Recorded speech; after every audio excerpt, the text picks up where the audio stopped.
Clima di tensione a Mestre, torna alla moschea all'aperto al Parco Piraghetto. Dopo gli insulti di una residente, la comunità musulmana bengalese chiede garanzie sulla sicurezza del momento più delicato, la preghiera del venerdì, con migliaia di fedeli presenti.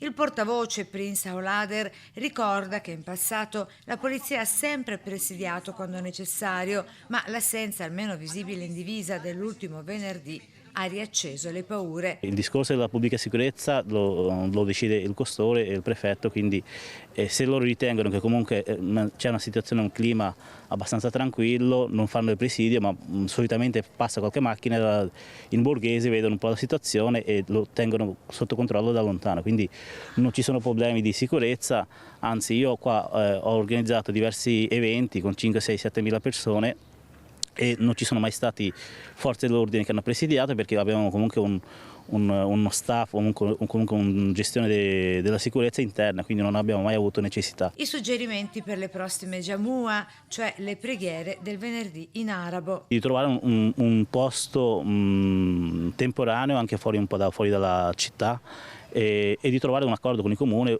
e con le forze dell'ordine.